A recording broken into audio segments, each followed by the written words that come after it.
Nick Welthall, David Tuckman here for AVA Poker. It's Magic Monday, folks. That's right. Oh, here we go. Wow. Whoa. Oh, look at these hands. Kings are good. We are heads up. The double elimination. I love double KOs. Whoa. No, he calls, and it's going to be over. I've got a keyword giveaway, Nick. This is for another $109 ticket. We're going to go with Madrid. Type Madrid in chat. Type it. Wants to win. There's a ticket. Oh, Banfield had a big one. Oh, Banfield. The Jillians. Oh, wow. What a run out.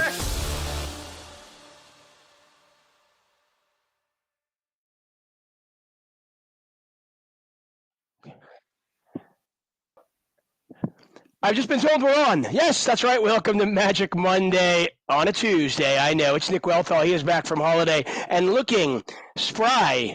Looking good, I got to say, Nick. How are you? Yeah. Welcome, everybody. We have a final table of the ChampionChip main event, $25 buy-in. We had over 4,600 runners. Pretty insane. And our chip leader, by the way, is going for, well, it's kind of the unicorn. It is often talked about, rarely seen, the double-double, where they win the biggest bounty and try to win the tournament as well. That is our chip leader, by the way, everybody. Lovely Dunk, who's having a lovely day. Yeah, trying to hit the double top, as you said. Very rare, but what a place to be in. What a place to be in after entering a tournament with 4,681 entrants. Pretty unlikely. Yeah, that's a lot of players, and a lot of money winning the bounties. Obviously, the first bounty was $10,000, so Lovely Dunk's already locked up $10,400. Eighth place is $674, so they've already locked up $11,000. Again, the buy-in was $25, everybody. And we gave away like a gazillion tickets to this tournament. Yeah, and still none of our chat had the decency to make it to this final table. That's wrong with the chat. Right. Yeah. I blame ourselves. We tried. Yeah. Maybe we're not educating them enough. You think the educational content of the stream is not sufficient? We have had that script many, many times, in fairness. Right. I'm wondering, maybe the poker analysis is not strong enough to lift our community up. Well, we're going to lift you guys up with some humor and fun and giveaways, free rolls, all sorts of good stuff. We do get a lot of limping here. Hey, the Hungary finished 21st in this, based on from a ticket that he won from us to Hungary. That would be awesome. But well done, great run through 4,660 people that you beat. That has to be. I mean, it's an amazing run, and you have every reason to be proud and happy. Interesting flop, by the way. Top pair here for Queen Jack, open ended for the 10-9. It's got to be a little bit frustrating because to get through 4,660 of them, basically. Ooh, look at that spicy turn card. Straight gets there, but the flush draw now for the Queen Jack of Diamonds. Trying to get this thought out, but this hand is quite interesting. Yeah, and free for you. That's what we're going for, isn't it? Free for you. Yeah, I like it. Reasonably short stack, so it's going in here, yeah. I have to imagine you got top pair, you got a flush draw. I don't think you can fold this after you. I mean, you put $1 million in. Yeah. This is there you go. There's the call. Oh wow, gosh, what a cooler! You don't make. You're like, okay, well maybe I can. Nope, two pairs not good enough. I needed to hit my diamonds. Well, what a run out that was. So an immediate double up. For free for you. Well done, them. Anyway, I was about to say, for the Hungary, it's got to be a little bit frustrating to get through 4,660. And you're kind of into the meat of the tournament where you can really make a ton of money. And that's when it kind of, falls apart for you. It's like you're so close to it. Well done, though, anyway, Hungary. Poker tournaments are a lot of work. And you're constantly dodging landmines, aren't you? You can play fantastically well and then just get cooled or just run into something and end up having been in sight of the big money but not actually there. So they're tough. No question about it. Yeah, another interesting hand here. Top pair versus a pair and a flush draw. Oh, my. What a great run out. That's crazy. Cagey check back from the King Jack. Does not give them any value. Yeah, you are right though. Poker tournaments are hard work, and I live by the motto: work smarter, not harder. So poker tournaments, yeah, they're for you. They're awesome for you. Maybe just not for us. Too much work for David Buckman. Nah. I think the thing is, running deep in a poker tournament is the best. Any big tournament, running deep in it is the. I know I'm talking to someone who's made. Do you make day 6 of the main event? Day 7? Something crazy. Day 6? No. I was like late day 4, dude. Oh, okay, that's less. Yeah, exactly. So, I don't even know. Do you know what? I don't even know how many days there are, except it's now bananas of like 9 days or something, right? Right. In fairness, late day 4 felt like I had played for like 23 days straight. Right, exactly. Like I can't speak to childbirth. I mean, I was there. I was present for the birth of both of my boys. And after talking to my wife and watching her experience this, I can tell you that playing, nearly, a full 4 days of the World Series Poker main event is akin to childbirth. What did you think of your good friend Phil Helmuth? Like, he's not playing the main event. It's too hard.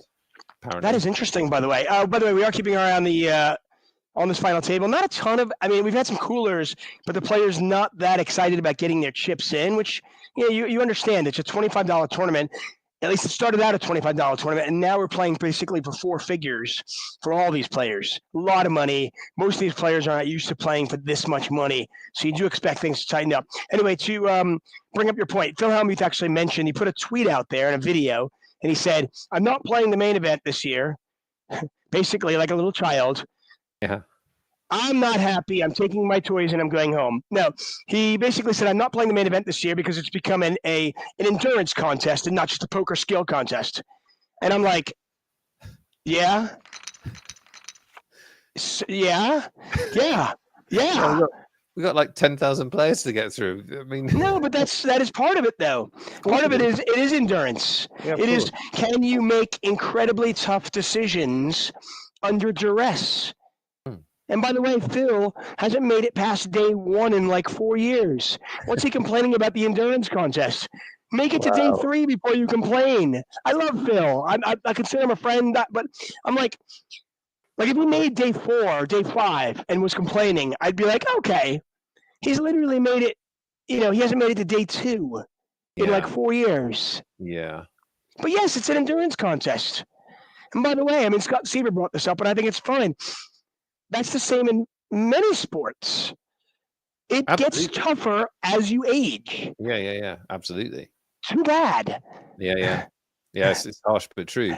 As you get older, I think there's some quite interesting stuff actually about the IQ doesn't really, like, your problem-solving ability doesn't really drop that much as you get older, but your ability to focus for a long period of time does. Like, it just is harder to, like, literally just have less energy. And if you've got a 22-year-old poker whiz going up against a 58-year-old poker whiz, and it's over 7 days, the 22-year-old poker whiz, especially if the 22-year-old's on Adderall. Well, I've heard. That's another factor, David. Yeah. No, my dad has actually told me that. My dad, who played not the main event, but he played seniors event several years ago, told me that like he could only play. I mean, even a 1-day event for him would be a long, like playing 12 hours straight would just be like so exhausting. Donald Brunson used to say that later in his life, just saying like sitting down and playing for hours and hours and hours is just really, really tough for him these days. Give him credit, by the way. He was still battling the youngsters well into his 80s. He was an absolute joke. There'll never be another one, I don't think. I mean, or it's going to be a while because he was still. I mean, Phil Galfond made a video about Doyle about 3 years before he died, saying that he still had an edge in Bobby's room, and he was, however old he was, which is crazy. But yeah, for most people, you're going to be at your best as a poker player when you're younger. Right. I think it's incredibly hard to focus between the ages of 6 and, say, 18, 20. Mm-hmm. And then I think 22 to, say, 40, 42, 45, maybe even 50. Maybe those prime years Yeah, maybe. Where you can really focus and you really get your hard work done. I mean, every year is different. Obviously, when you're 7, you're really focusing on what toy. Oh, toy, squirrel, squirrel. What's over there? When you're 16, it's oh, look at that. Oh, yeah. And obviously, you're looking at different things. Maybe a particular person that might be attractive. So I do think that in your 30s, it's kind of prime. 30s is Where the sweet spot. Yeah, I think I do think so. Early 30s is probably the sweet spot for poker. Somewhere around there, late 20s, early 30s. The other thing is you just have typically less responsibilities. Look at this. There's a bingo on the river. Yeah, I was going to say a jack would be particularly spicy as we would have a straight versus a full house, but here we got the flush versus the jacks. You can't beat a queen. You can't beat a flush. You can't beat an ace now.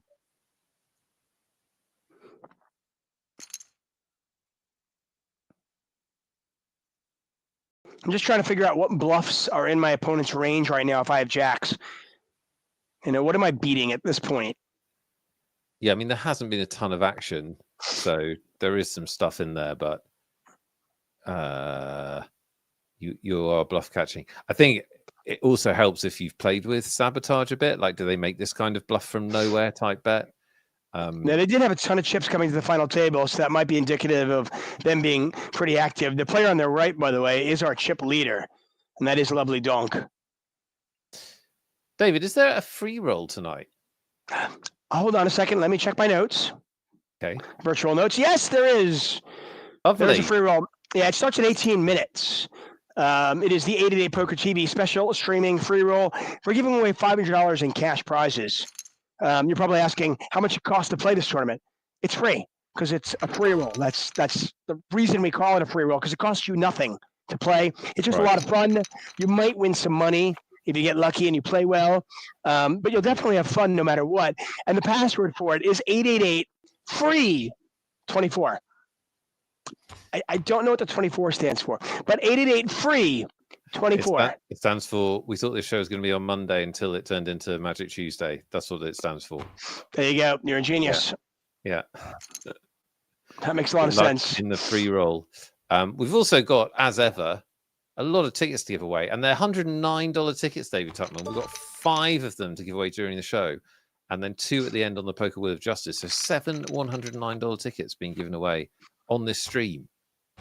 How do you beat that? You can't. 8, I suppose, but that'd be ridiculous. 7 $109 tickets. Yeah, I mean, I think, other shows out there, maybe they're giving away, a taco.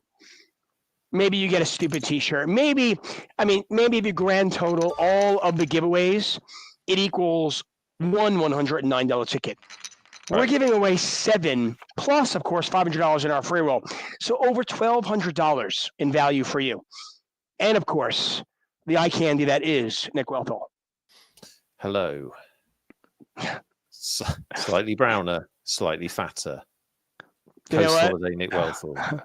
Bigger and better than ever, Nick Wealthall. Bigger and better than ever, exactly.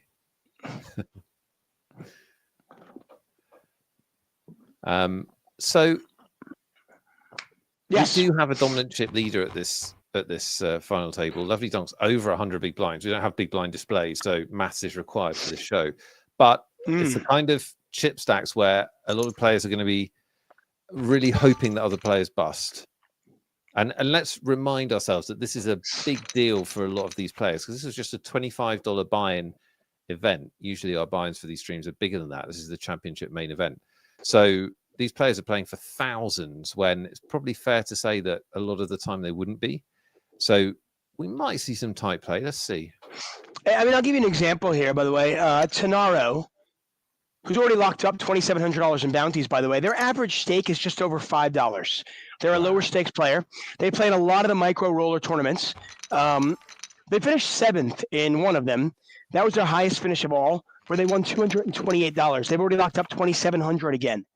Our second place player, by the way, Sabotage, just to the left of our chip leader, they've only locked up 124 in bounties. Their average stake, $11.72. Their last final table was back in December, where they won $307. So, to Nick's point, yes, this is a big moment for many of these players. Yeah, it's really cool. Good for them. They've battled hard to be here. Yeah, it is really impressive. Just to somehow survive the landmines, get through 4,600 players, and be here. And back to what you were saying earlier, there really is nothing in poker, and probably just the equivalent of playing for like a championship, another sporting event. Getting to the final table, getting deep in these kind of events, is just so much fun. It's so much fun. It is why poker tournaments took over the world, because if you go back far enough, poker tournaments weren't a thing, and then they were like a side thing, and cash was always the thing. But the reason they took over is that thrill of going deep, making a final table, winning the whole thing. You can be a champion even if you only play poker a couple of nights a month or something. You can be a champion of that event, and that is why they're so compelling and why they're so much fun to play. Yeah, from a cash game player's perspective, and Nick and I both play a lot of cash games, or at least we certainly did. While I love cash games and I love poker and I'll never stop playing, you don't get that thrill. No. You can't in a cash game. Not the same. Not the same. It's like I walk out of the casino and I'm like, that's right, buddy. That's right, buddy. I just want to buy in. Boom. Slightly notched up the old monthly ROI / Right, exactly. Woo, mama. Look down at my hourly and be like, I played 6 hours? That's right. Send me those Sklansky bucks. Exactly. Shove from the small blind from Yamak. Solid stuff. Got to make those plays at this stage. Yeah, blind's at 90,000, 180,000. So while our chip leader is still very, very big, very deep, I should say, about 100 big blinds, the rest of the table, not. No, they are all. You got lovely Donk and Sabotage with all the chips, and then a lot of players really not super comfortable. 23, 24 big blinds and less. Pipper says that $109 ticket sounds like it's worth to watch. Yeah. I mean, listen, 888 has gone to no expense here, to make sure that you will stick with us here on Magic Monday, even if it's on a Tuesday. Exactly. And we do this pretty much each and every week, so no reason for you not to stick with us here. Gut shot for our chip leader, pair of jacks for the chip leader. It is Sabotage who's got the gut shot in the over. Run Gooder wants to know if you're growing a beard. Me? Yeah. No, I've literally never grown a beard. I mean, I am growing a beard. I am growing a beard every minute of the day, aren't I? But it means you. It must mean you. I assume so. Are you confusing, Run Gooder? Are you confusing me with Nick? I'm David Tuckman. Hello. Nice to meet you. That's Nick Wealthall. Nick, can you grow a beard? We have got our names under our faces, so just in case you're confused. Nick, can you grow a beard? Yeah. I get quite a rich, thick stubble, David. Okay. For a fair chap, but I never have. And as you noted a couple of weeks ago, I've never changed my hair either. It's amazing.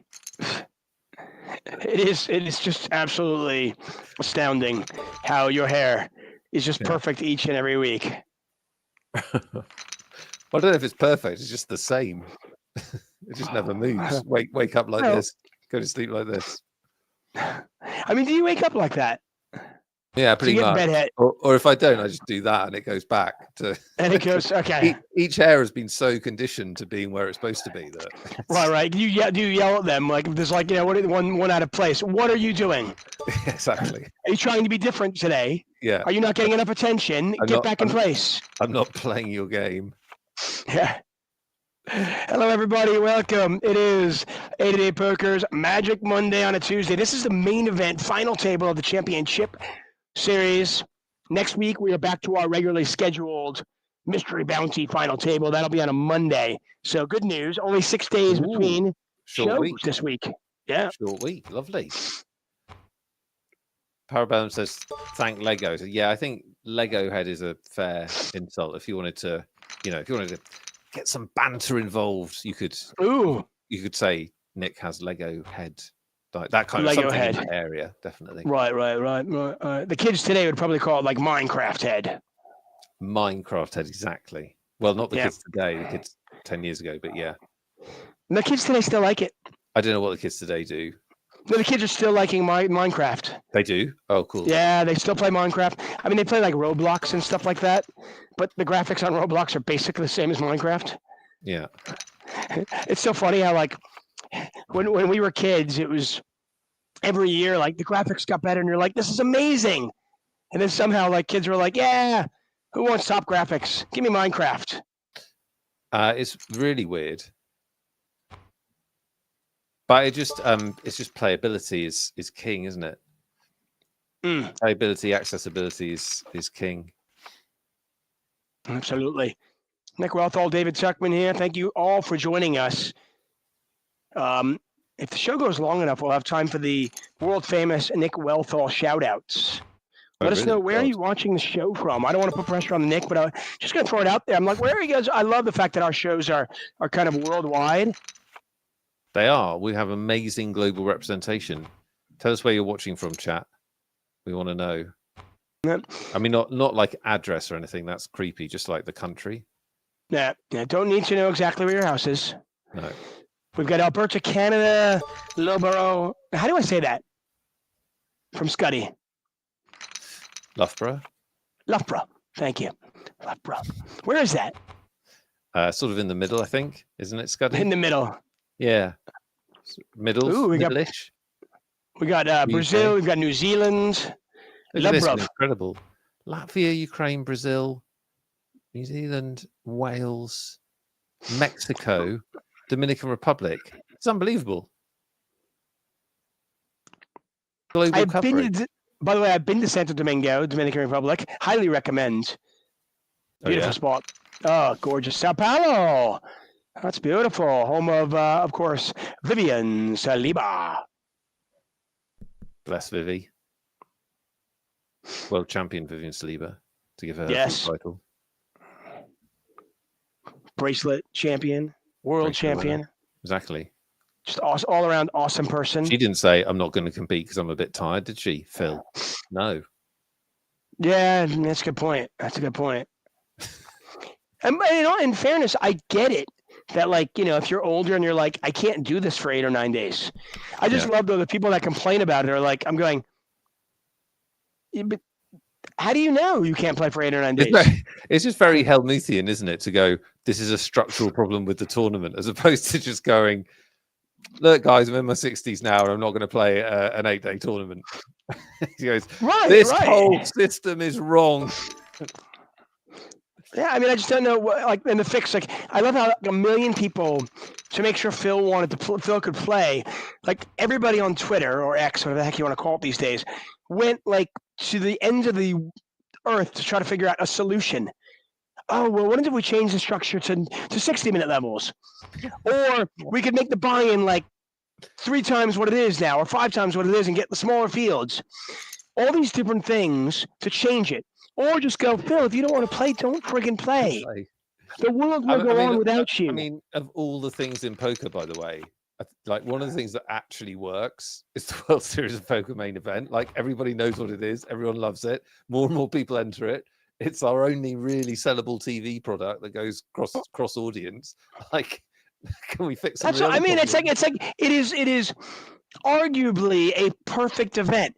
Right. And the people that come out and say, well, the amateurs, they can't take 12 days off. Cool. How many amateurs need 12 days off? You know what? And the ones that need 12 days off, guess what? They'll figure it out. And they will figure it out. And if you can spend $10,000 on a poker tournament, you can probably solve the other problems. Right. It's just one of those things where it's like, hey, for some people, the amateurs, it's a bucket list item. So you play it once. And you make sure you get a couple of weeks off over the summer. Whatever it might be, it is nearly the perfect event, right? Also, I don't know anybody who's played it who hasn't been like, wow, that was awesome. Right. Yeah, it's absolutely incredible. Like, playing it is genuinely incredible. And I speak as someone that's never even cashed it, but playing it is still a phenomenal thing to do. Got a bit of a cooler here. Yeah, this is definitely a cooler, especially against the chip leader. It's going to be just really difficult to give them credit. Now, the difference is, the one thing is, there is a really, really big short stack. And if you are Ray Sagaz 888, you might be just thinking, do I want to go broke here when there's somebody out there with 580,000 chips? There's somebody else with 1.5 million, somebody with 1.9 million. I've got a king, but I've got no kicker here. These are the spots that I think are really hard in tournament poker where, you'd never be wanting to fold top pair. You don't want to fold top pair very much and hold them anyway, but you certainly don't want to fold it in a single raise pot and against someone that can very often be bullying you and probably has quite a big range. And you just don't really want to fold it. This is ugly. It's the final table and there's 3 short stacks. Yeah, and I don't like, listen, to me, I hate this, by the way. I'm going to come out and say I hate it, and then I'm going to go back on it. So it's going to sound like I'm coming out of both I'm going to talk out of both sides of my mouth. I hate the saying of, well, if you call the turn, nothing changed. You got to call the river. And I always try to point out to people, something did change. Yeah, your opponent bet again.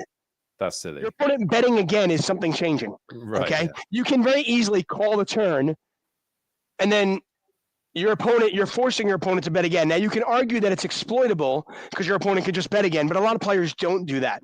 But I do think in that particular case, look at this flop here, Battle of the Aces. Well, I tell you, poor Ragaz, Ray Sagaz 888, just cooler after cooler. Top pair versus a set, and now trip aces versus trip aces, and the 8 is looking to play right now. Still plays, yeah. Still plays. Both players with trip aces, queen, and then their kicker. So lovely donk bet this flop, and both of the aces just called the turn. Yeah, and lovely donk, obviously. Maybe you think one of your opponents is up to something, but when 2 players call, somebody's got it. There's the all-in. Here's going to be the call. I don't think you can fold ace-8 here. Not when you have that many chips. Nope, there's the call. The river's a 9, and it does get chopped up. Many chops. Nope, Sagaz gets bailed out by the 9 on the river, and they continue on. Anyway, I was going to say, while I hate that statement, I do think in that particular spot, if you call the turn against the chip leader, you have to know the bomb's coming on the river. So I think the time to let go of the king deuce would have been on the turn. I think calling down is fine. I think folding the turn is fine. I think calling the turn and then folding the river is probably a mistake against that particular player because they just have all the chips and they are likely to leverage that chip stack. Yeah, I agree with that. Tanara's got just over 1 big blind here. Needs this ace high to hold. Will it? Oh, it does. Look at that. David, how do you feel about the concept of giving away tickets to our loyal and beautiful chat community? Yeah, my wife was just telling me that I'm a giver. She's like, You're a selfless giver. Yeah. She was saying that. She might have been sarcastic, but who knows? I'm just going to take it. I'm going to take it, I'm going to take the compliment and run away with it. But I'm a giver, so let's give. Let's give. We're going to give away 2 $109 tickets. We're going to do it by playing Lodden Thinks, except it's what does David think or what does Nick think. Very, very easy game to play. You can play in YouTube chat or Twitch chat. You can only answer once, though. You can only answer once. 1 guess per player. Always guaranteed that when we're doing the rules and we're about to give away some tickets, there's an interesting flop. It's like absolutely guaranteed. People think 888 scripts these shows. I disagree, but it does script okay, nothing happened. So I filled. So 1 guess per player. Lime runs the contest in the chat. Whoever's closest, we're going to give away 2 tickets. It's a unique value. So if one person gets it 1 away, then that value is gone. You need to have a different value. So you must have a different answer to win. David, do you want to ask me a question or shall I ask you a question? If you have one for me, you can ask. I do not have one for you yet. I have a couple that I'm swirling about. By the way, I do want to comment on this before you ask me this question. It's a really crazy dynamic that is happening at this final table. Sabotage and Lovely Donk have just extended their leads to the point where, it's really just incredible when you look at this 21 million, 11 million, and then everybody else. Yeah, it happens sometimes because... Yeah, we could get down to 3-handed really quick. People just don't want to go rogue. Anyway, go ahead. David Trotman, sabotaging people's time by stopping them winning. I'm going to ask you a question. What's wrong I'm going to do it again. I'm going to do it again. About the poker. We're trying to give away tickets. Here we It's go. not poker. Okay, fine. I was just going to tell people they can answer on YouTube or Twitch. Which I said right at the start. Oh, okay, fair enough. If you just come to the production meetings, we'd be fine. Okay, there are no production meetings. Oh. My question is, and it hasn't come up, and I was going to ask this question even if it did come up, but okay. I went on holiday. I was on holiday last week, as discussed, slightly fatter, slightly browner. Listen to me, chat. Only guess in round numbers to the nearest 100 miles. What was the distance between my house where I am now and my hotel where I got fatter and browner? To the nearest 100 miles. Do not guess odd numbers, or Lime will not even bother looking at your guess. What was the distance between from my house to my hotel in the nearest 100 miles? Okay, miles. Okay. Somebody gets 45 miles. I didn't get this tan in Stoke. That'd be amazing, though, wouldn't it? Oh, so I'm not 45 miles away from Stoke. Stoke's just a funny punchline. For any joke. For any joke. It's got a firm K sound. Sounds like a funny place. It's good. Round numbers. I don't even know the answer. I know where I went, but I don't know the answer. How many miles did I go to the hotel where I got fatter and browner for a short period of time? David's thinking, he's working hard. If you haven't watched this before, he does, and I do our very best to come up with our best good faith answer for these questions. Yeah, I mean, it's just like...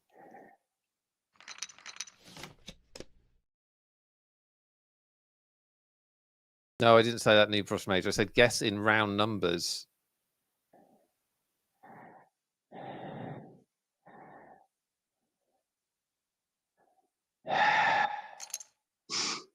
My gosh. Okay. My gosh. Yeah, this is a tough one. Sabotage. I mean, yeah, okay. Sabotage closing the gap to Lovely Donk. There's going to be, I mean, we've had no eliminations, can I just point out, in the first half an hour, and as you we're gonna have 5 and 7 hands. Yeah, there's going to be carnage. I mean, the blinds are 100, 200. I mean, we've got guys with 4 big blinds, 5 big blinds, 7 big blinds. I mean, if you're up there and you've got the free for you, there you go, all in. Wow. Oh my gosh! What a setup hand. What a setup hand. Lovely Donk. We may giving away a couple of million chips. David. I'm going to go on we will, but I mean, you could be right. Free for you just wants to just like, I just do not want, like, I don't want to get myself in a spot where I'm going to get knocked out. They do 3-bet this. King's obviously too strong a hand to fold. So even if you do get 4-bet jammed, you are going to go with it. Free for you. Up to 6.7 million. Trying to put themselves in the category. By the way, Sabotage, nearly in a chip lead, only 1.2 million away. I've answered, by the way. Cool. Good luck, players. Line will tell you when the contest is closed, but it won't be too much longer, so get your guesses in. You can guess on YouTube chat or Twitch chat, but you only guess once. How many miles did I travel to my hotel for the holiday I just went on? I mean, you have no clues, really, because they didn't really say. Yeah, I mean, that's the interesting thing. I don't want to give away anything. Once the contest is closed. I water skied. That's the only information you've got. Tricky. It really is. Very, very tricky. 2 chip leaders may battle here. Yeah, they're very disincentivized to really get crazy. But we'll see. I mean, that doesn't mean they won't. And I like just to call it the Queen Jack. I mean, the last thing you want to do is 3-bet and just kind of get 4-bet. Just kind of realize your equity. You bet here. You might even check back turn on some turns where you don't want to bloat the pot up too much. I'm not checking this turn back. Ooh, a lead out.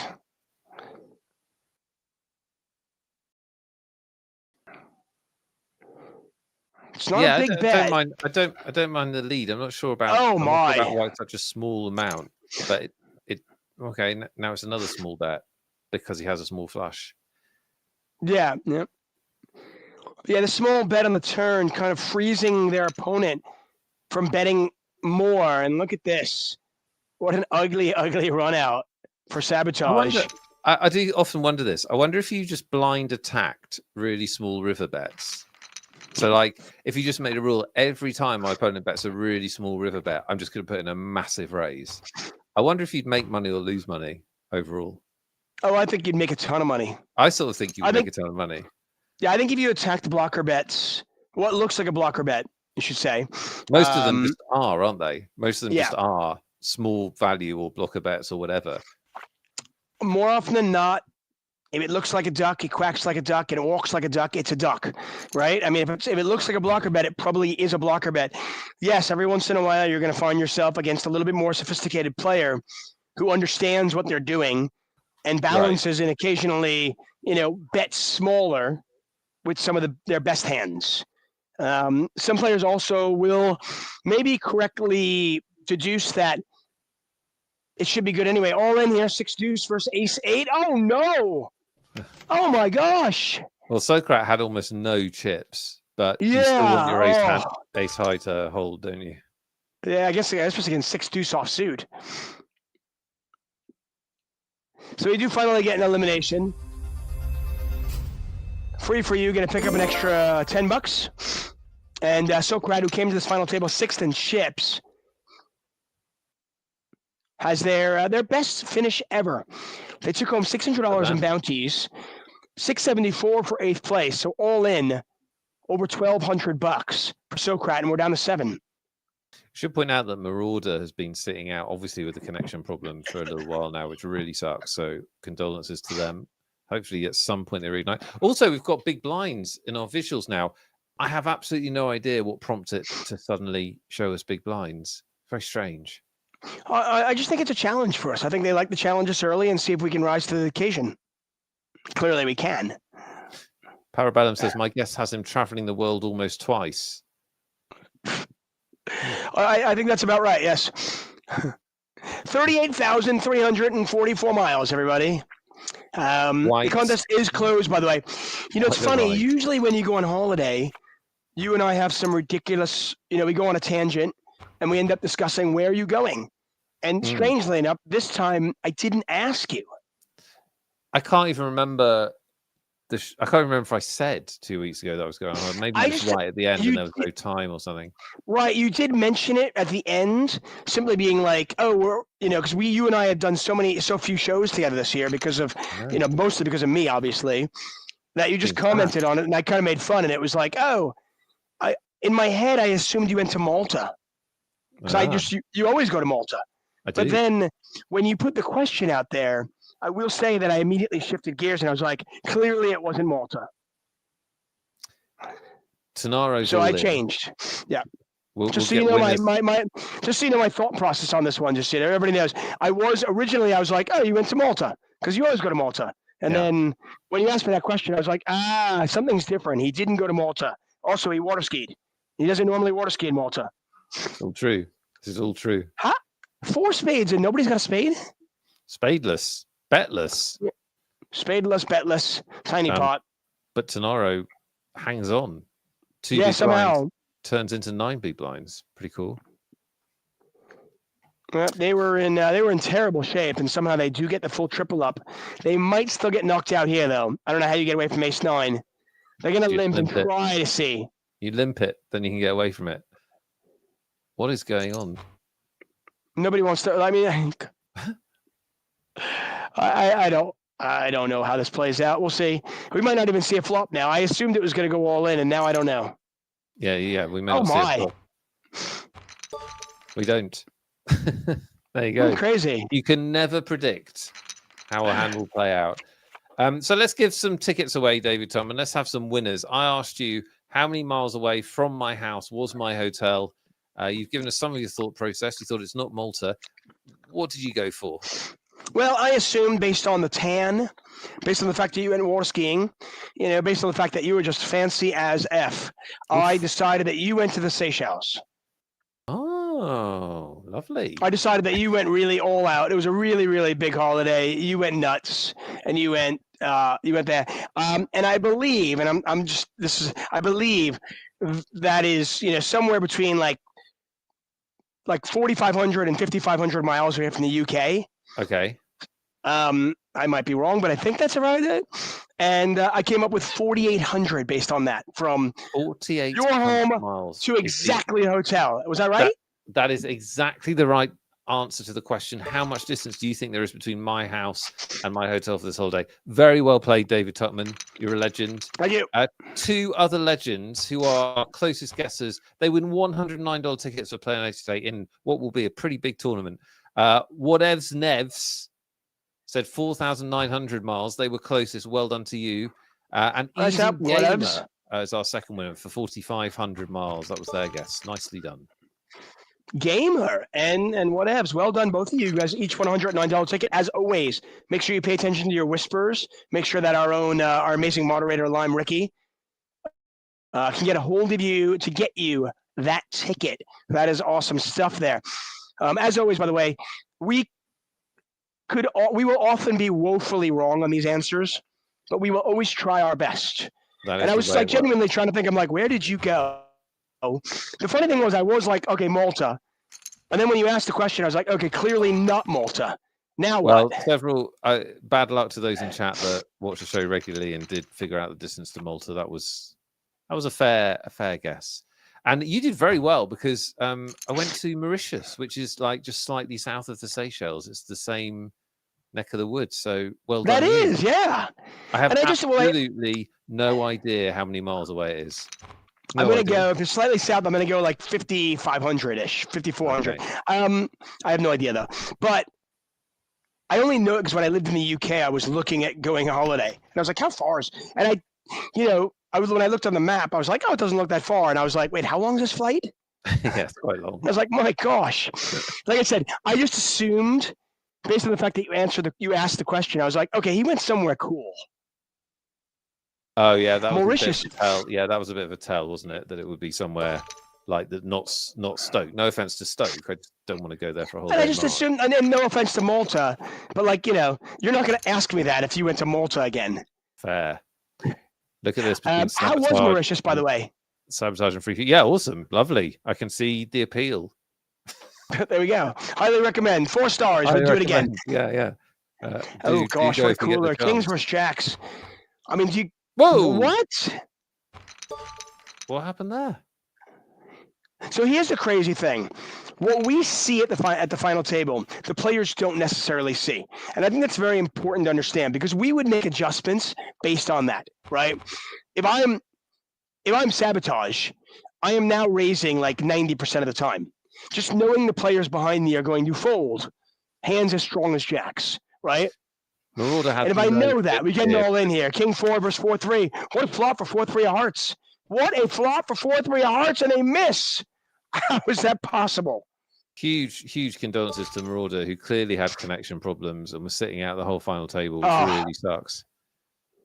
What can you do? Yeah, it's so unfortunate. They get here, they battle, and they pick up a straight flush draw, and they can't get there.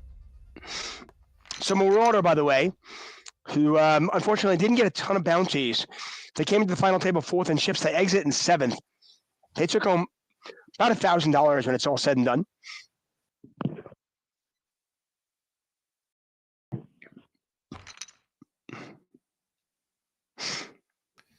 But again, I do want to just caution everybody. The adjustments that clearly I'd be watching this going, okay, well, just, raise any 2 if your opponents are folding Jacks, right? But obviously the players don't know that. Nobody knows that they folded Jacks. Right. I still don't understand why they folded Jacks. I wonder if we got an all-in? We do, and it's bad shape for 5s. Unless a 5 can come, that is not a 5, unfortunately. And the day for Ray Cigars 888 is over. They will bow out in 6th place. How much are they worth? 34 cents. No, a little bit more than that. $9.34. Ray Cigars, by the way, will take home with the bounties about $1,400. And we are down to $1,700 for our next casualty. Yeah, no eliminations for a long time, and then 3 in the last few minutes, which was inevitable. Everything was getting so crazy short. Yep, absolutely. By the way, for you, if they're watching this, you're probably thinking, he had kings. That's why I folded jacks. Why are you questioning me? I'm a genius. Clearly. All of you would have gone broke there. Very fair comment. Look at Sabotage.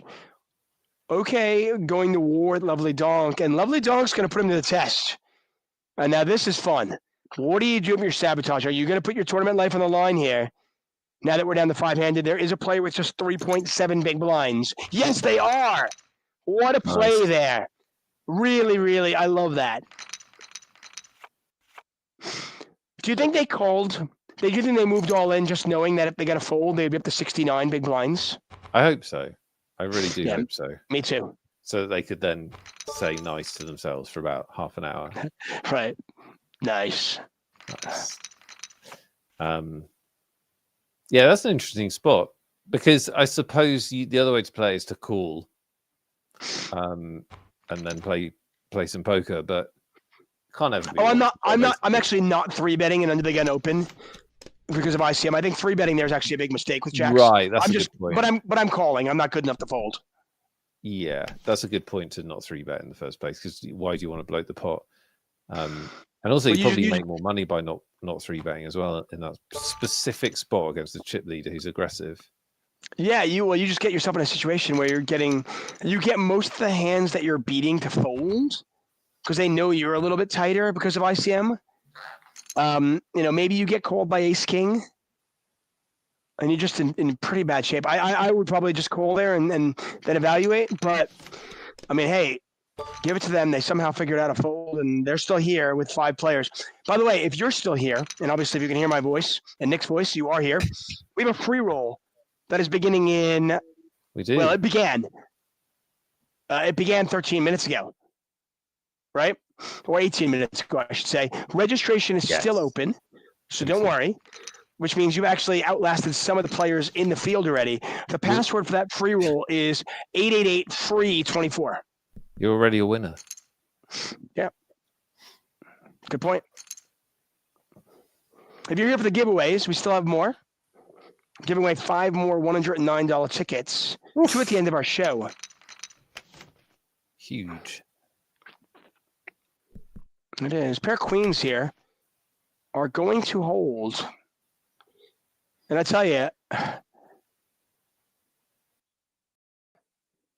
Tanara's been crazy short stacked the entire final table. They've had like less than 10 big blinds, I think, the entire final table.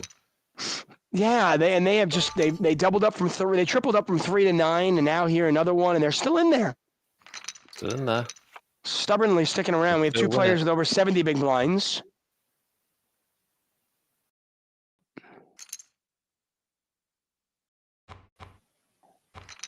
Going back to that Sabotage play when they 5-bet all in, I really like that. I think if you're going to 3-bet Ace King, you cannot fold to the 4-bet from the chip leader. Either flat and play a small pot, right, or know that you're going with it. Yeah, I think that's fair.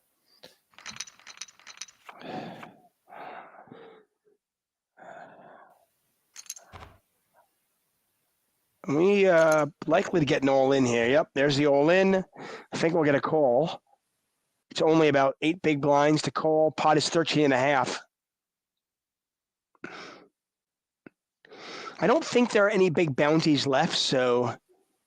No, there aren't. There's the call.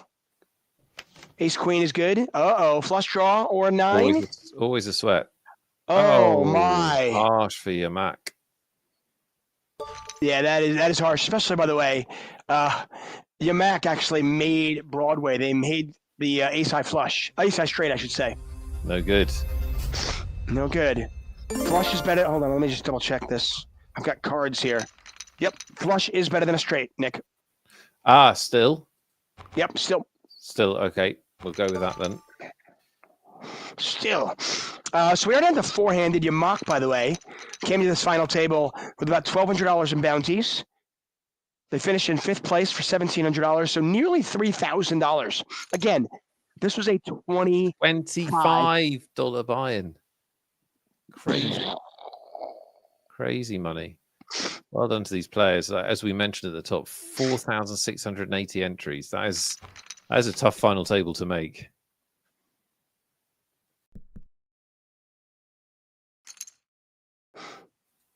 So if you had to describe Mauritius, what would you, if you could describe it in just 3 or 4 words, what would you think? Like, what is it? Is it tropical? Is it beachy? What are we talking?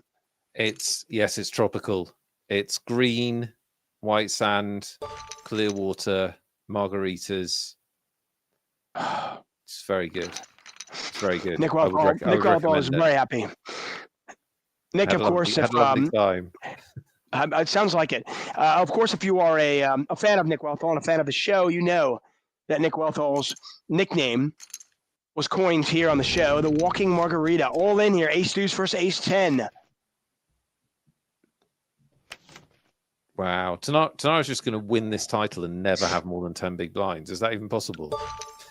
It is possible. They actually chopped this one up. Oh, they chopped this one. Yeah, unlucky on the river. Yeah. Pocket kings here for Sabotage. By the way, we are headed toward break, and the fact that we have not done any more giveaways tells me that this tournament's not ending quite as quickly as it might appear. Well, that is a tell, obviously, with the show, but there's actually a decent amount of chips in play, aren't there? There's, I know we've got a couple of shortish stacks, but our 2 chip leads have got a lot of wiggle room here.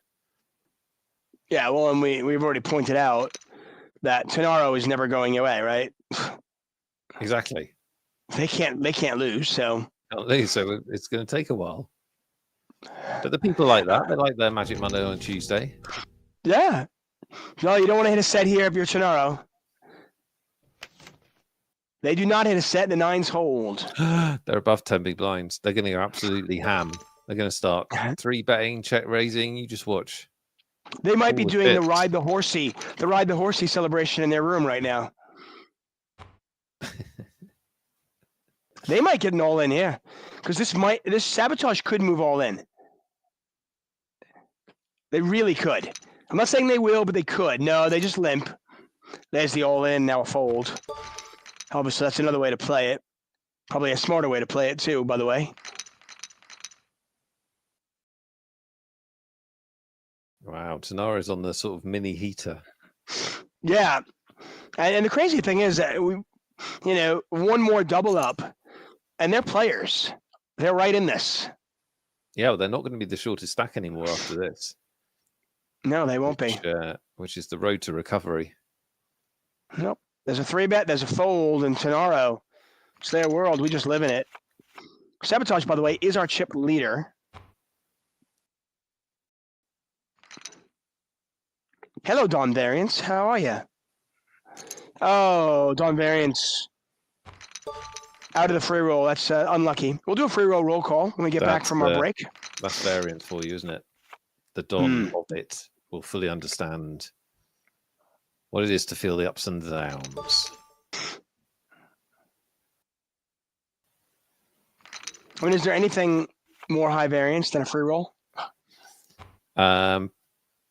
Possibly a 4,680 runner $25 main event. You might have, yeah. I think, yeah. There you go. Well said. Very high. Pair of 3s. Oh, Sabotage was setting a trap here. It did not work, and now they're behind. Check back.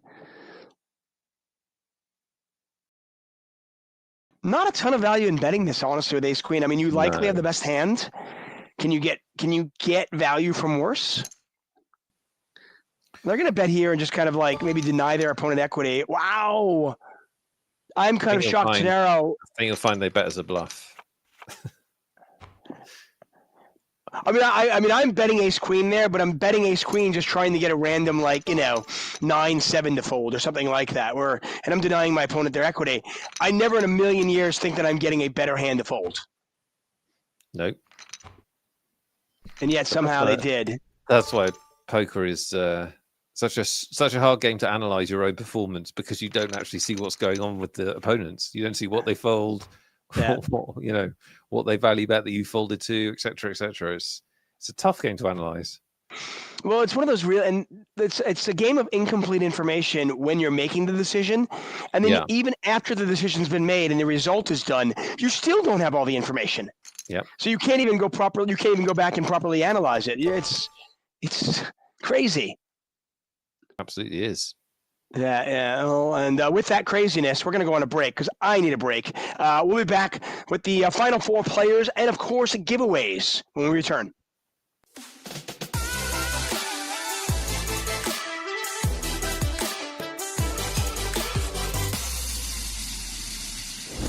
Hey guys, I'm Ian Simpson, and today I am super excited to announce that 80day Poker will now have a HUD or heads-up display built into our software. Whenever you're seated at the table, you'll be able to hover over your opponent's avatar or your own and get some vital statistics about them. You'll be able to see their VPIP, their PFR, their 3-bet, and where they're from. So how do we put this information to work? Let's say you've opened and the button 3-bets. Well, you can hover over your opponent's avatar and see their 3-bet statistic. And here we can see that it's only 4. Now that's actually really small. You can go ahead and safely fold your marginal hand, knowing that they're only 3-betting a very narrow range and they likely have a much better hand than yours. In this scenario, our opponent has a PFR, short for pre-flop raise, of just 10%. That means they're playing a very narrow selection of hands. That means we have to be a little more cautious when dealing with them, as we are likely facing a very strong hand. Jumping over to this spot on the final table of a tournament, we can hover our mouse over our opponent's avatar and see their tournament winnings. We can see this player only has $114 worth of winnings, whereas this player has $140,000 worth of tournament winnings. Now, this doesn't tell the whole picture, but it is indicative of how much experience our opponents have. And finally, in this scenario, we can see our opponent has a VPIP, which stands for voluntarily put in pot, of 40%. Now, that number is really high. Our opponent is playing far too many hands. So when we raise pre-flop, they call and we get this flop, we can bluff a lot more liberally. That's because our opponent is going to have far too many weaker hands that are just going to have to automatically fold to our bet. As you can see, having access to this information can be a real game changer. It can be a big help when making the decisions you're going to have to make at the tables. Give it a try for yourself. Let me know what you think. Tell me which stack you think is the most helpful. Make sure you like, subscribe, and hit the notification bell so you don't miss out on any of our great content. Thanks for watching, and good luck at the tables. I made many final tables in the last few years, and without these tips, I couldn't have done it. The mental game is really important for making deep runs, because if you are not well prepared mentally, you're gonna suffer a lot. At the first problem, you're gonna quit. So to be able to go through all the downswings, you need to understand that you're gonna lose more than you're gonna win, but in the long run, if you are good enough, you're gonna win. So, okay, you play bad one hand, you make one mistake, maybe you realize after that or think that could be a mistake. It's okay, everybody make mistakes. That's not what it matters. What it matters is what you do after that you made the mistake. You cannot have that hand there. Otherwise, you're gonna be on tilt because you knew what to do, but then you didn't do it for whatever reason. And then you're gonna become angry and upset at the same time, and then you're gonna be making wrong decisions, one follow to the other. So it's very important to be prepared and knowing that we all make mistakes. Reading opponents, if it's not the most important, is the second one, because the first important thing for me would be mentality, but then the second one, or at the same level, would be reading opponents, because you can get a lot of information from the players depending on the moment of the tournament, but I would say you can get the information from the start, and then you know how that person thinks, and then you can use it in moments that are very key moments, like bubble or close to the final table, because if they no experience, if they told you this, they don't play much, or if they told you that they're not gonna make another bullet if they bust. I mean, talking, even though if it's like things outside of poker, you can get a lot of information that you can use it in a crucial moments in the tournament. If you are a big stack on the bubble, for example, you can put a lot of pressure on the medium and short stacks, because the very short ones, they don't wanna bust, because it doesn't matter for them to double up that much. They're gonna have a very, very, very strong hand. So when they go all in, obviously, you need to call very, very tight, like just with the very good ones. Even though the medium stacks, they are in a good position to double up, they also need to have a very strong hand in order to do that. Otherwise, you're gonna be able to put a lot of pressure on them, because they have people shorter than them.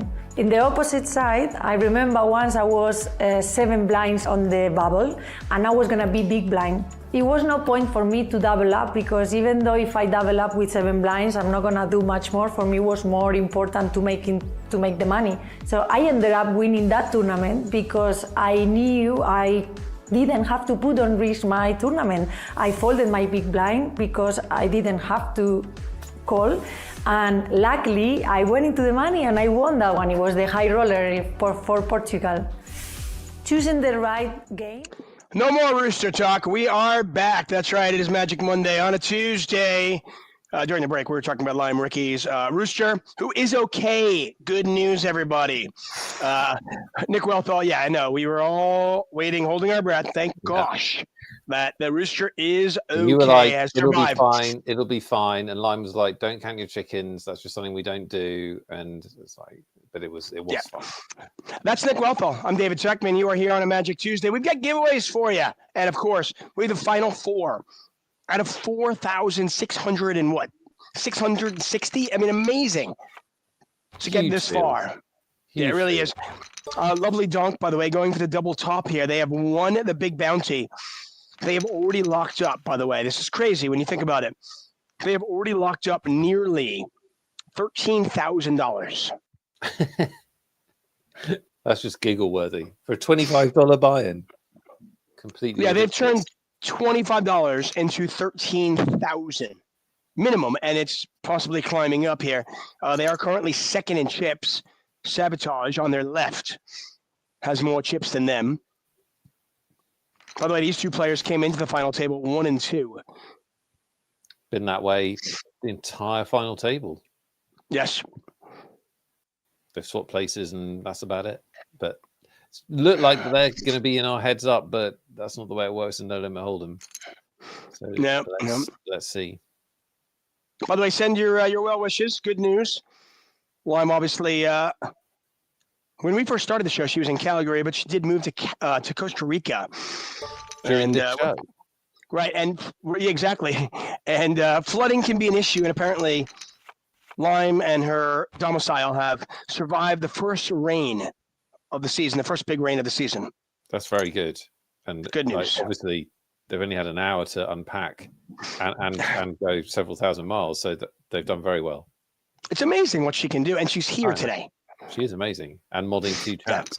Just classic Lime stuff. Yep. How about a set of 7s? Chip Taker, you cashed this tournament. Well done. Well played. Did they get a ticket from us? They didn't say that, but in spirit, they probably did. Okay, cool.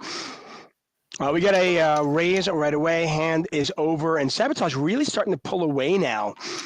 There's kind of a clear first place, clear second place, and then 2 short stacks, which certainly creates an interesting dynamic at this final table with 4 players remaining.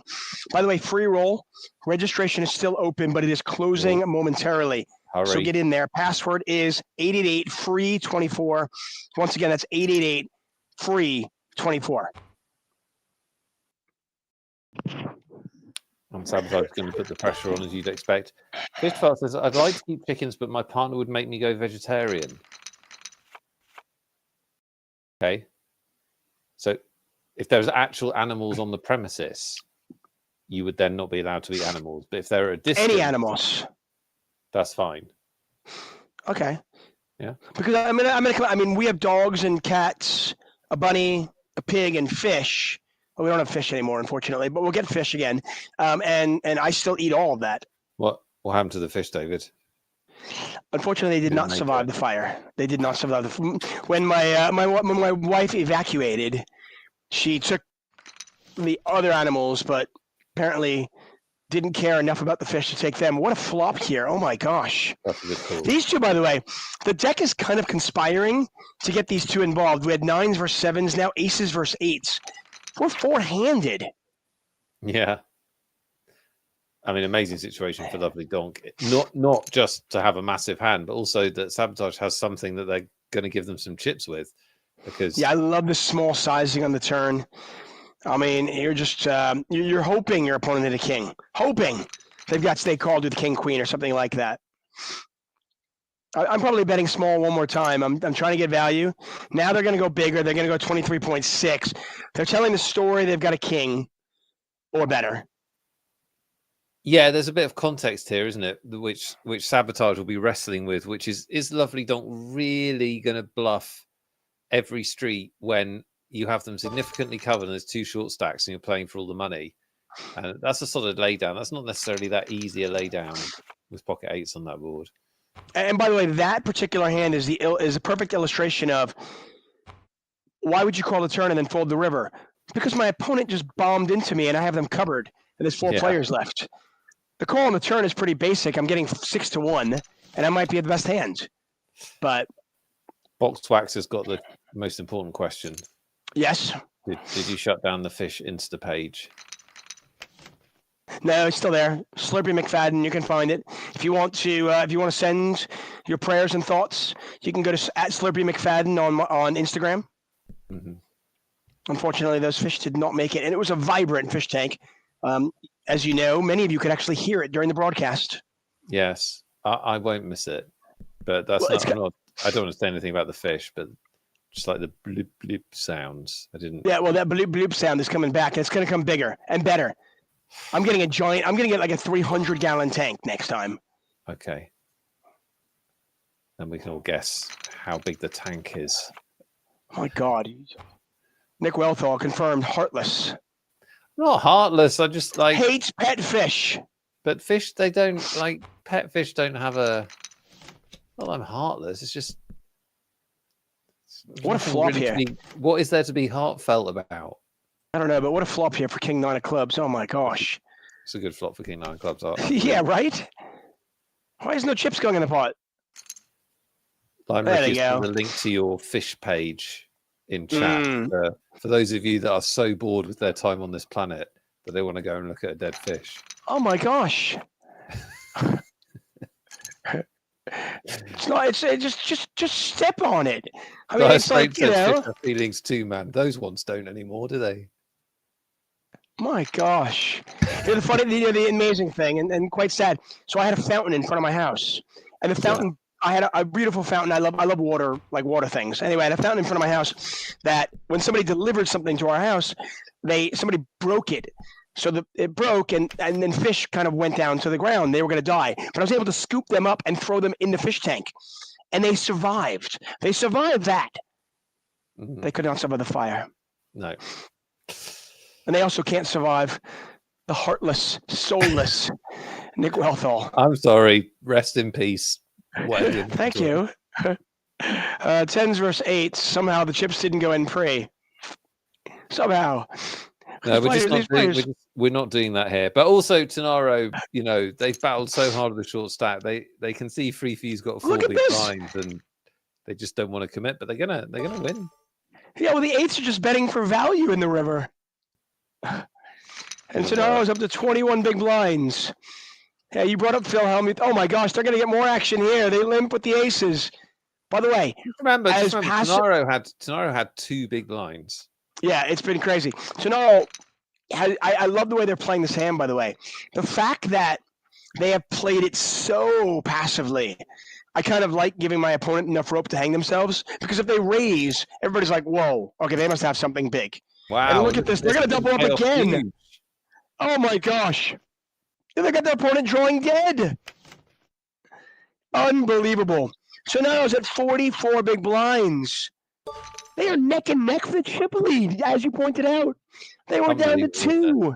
Completely unbelievable. They had 2 big blinds. They were under 10 big blinds for the entire final table, almost up to the break. I'm really curious to see if their game changes now. Do they play a different style now that they've got something? And this is, they must be absolutely giddy. You'd just be like giddy, wouldn't you? Suddenly, you got a chance to win the championship main event after having no chips for the entire final table. Listen, I would demonstrate it, but nobody wants to see me do the horsey celebration dance. But you can imagine them doing that right now. You got to be cool, though, haven't you? You got to be cool. You got to keep playing well. It's amazing. Well, that's the thing. It's kind of funny.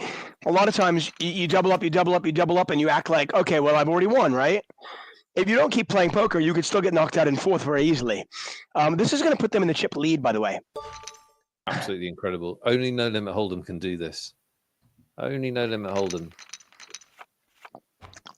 Incredible stuff. Let's give away another ticket, David Tuckman.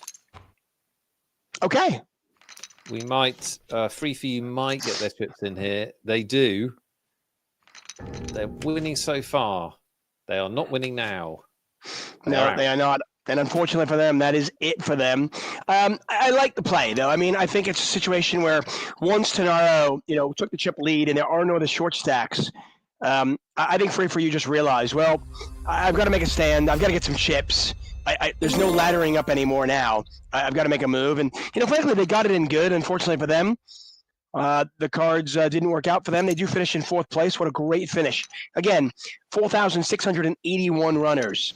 To finish in 4th is just such an amazing accomplishment. It is. And Sabotage might actually win a pot from Tenaro here after Tenaro's won about 6 pots in a row from them. And this could be a big one, by the way.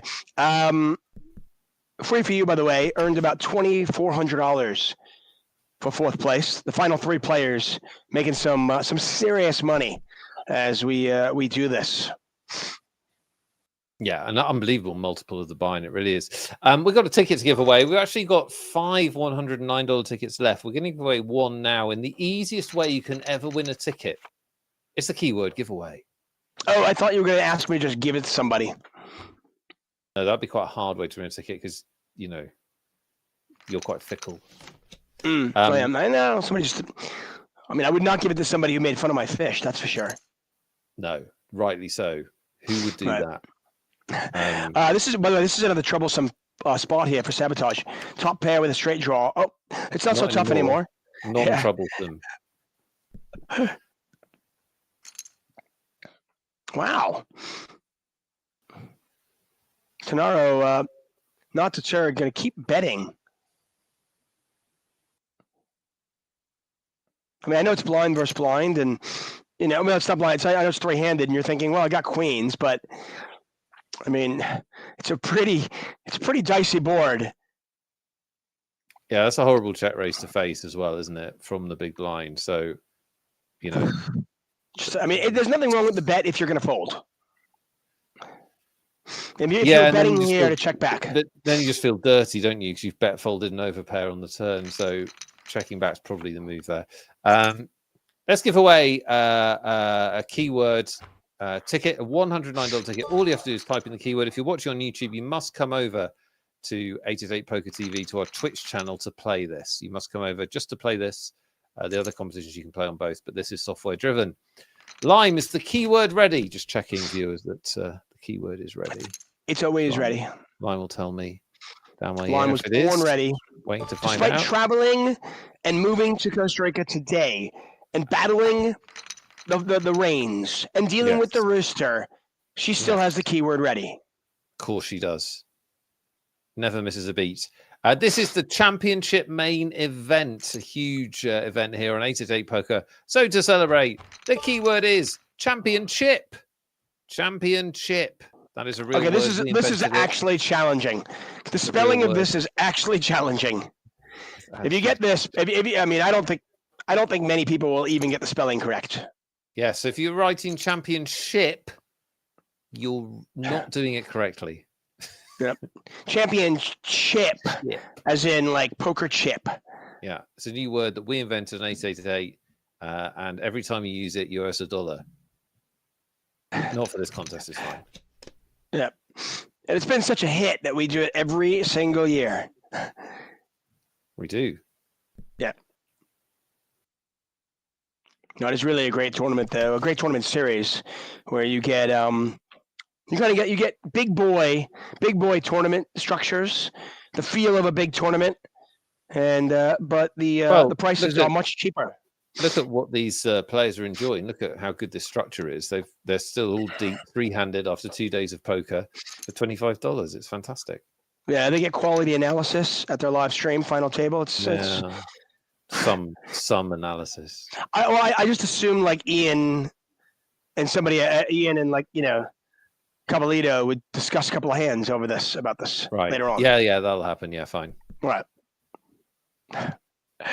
Yeah. Big pot, by the way. This is actually a pretty big pot, and Sabotage going to jump back in the chip lead. So at one point or another, all three of these players have been the chip leader. Yeah, that's right. As they battle for, pretty significant differences. There is a $3,100 difference between third and first. Paolo Andre, you've done it wrong. It's not championship. It's championship. Championship. Redo it, or you're not in. No, yeah, this is one of those you can answer more than once.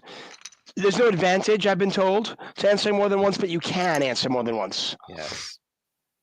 Championship. Sabotage. Considering calling, I think this may be a little bit light on 27 big blinds, though. I don't think you want to put another 23 in there, and they do let it go.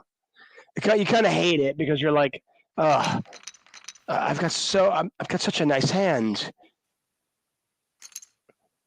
Blind on blind. Bad beat. The sizing. Also done it wrong. Oh my gosh, what a flop for both players. We have a gut shot with a 10 high flush draw versus a open-ended straight draw with a flush draw.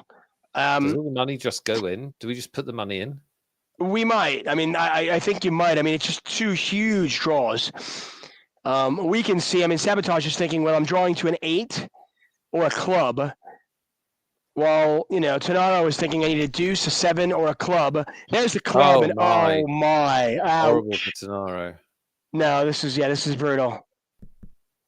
Absolutely brutal. Oh, Sabotage checking. Yeah, this is how they can get away from it. If they get check raised and they believe the check raise. What? Oh, wow. What just happened? Well, Sabotage is going to be really upset when they see what Tonaro had.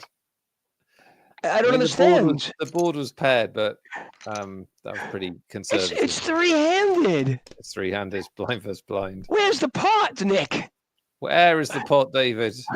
It's not happened.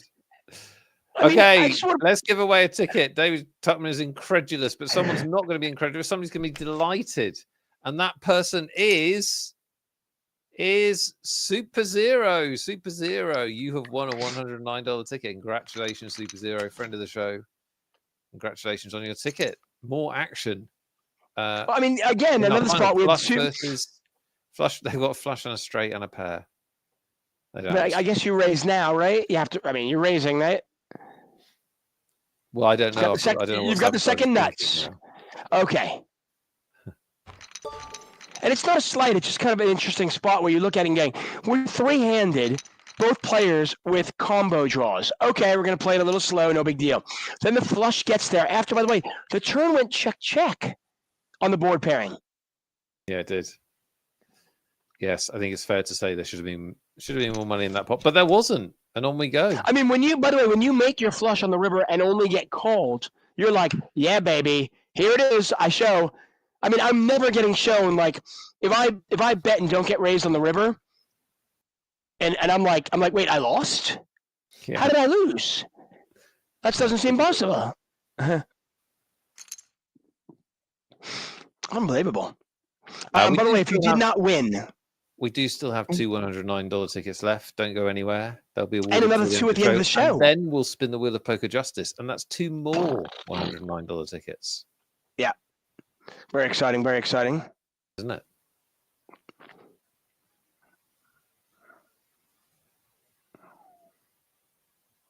By the way, exciting news Tell on me. a more personal level, but it's really exciting for all of you out there as well. Those of you who love the Wheel of Justice know what I'm talking about. The Noisemaker. We are slated to move back home in a couple of weeks. Okay, so that is really the exciting bit, isn't it? Not that you're getting a siren. No, I mean, that's exciting for me. I don't think anybody else really cares, although the background might be better and it's better sound quality, I guess. But yes, it looks like we are slated to finally move back home in a couple of weeks. And when we move back home, I do believe the siren will be there. Crossing fingers. Magic Monday will finally be back to its best. It's brilliant and exciting best. Yeah, we may do without it, but good news there. Hello, Leo Geigic. How are you? So once again, congratulations to Super Zero. We still have 4 $109 tickets to give away. By the way, registration on the free roll is closed. Let us know how you're getting on, though, in it. Yeah, how are you doing in the free roll? Leo's wife asked what happened to your siren. Oh, it was left in the fire. It was left in the house, and they had to clean everything that was in the house. Yeah. So apparently it's coming back. Or maybe they might have deemed it unsalvageable and thrown it away. Or maybe they just said, this annoys everybody. I'm just going to throw this away and say it was unsalvageable. I heard it was used to mercy kill the fish, but I can't confirm or deny whether that's just what I heard. You're just mean. Mean. You'd think you'd be less mean after vacation, after holiday. Tanaro trying to avoid death once again. Oh no, and they're drawing dead. They are drawing dead, going to the river. Just, Queen 10 of Diamonds, a pretty strong hand. You've got to have so much respect for Tanaro. Flush over flush. There were so many situations there. $50 here for Sabotage. So many situations where Tanaro could have gone broke. But they avoided it so often. They do finish in 3rd place.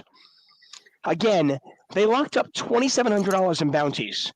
All in, they won $6,000, folks. $6,000. This is a $25 buy-in. That's crazy.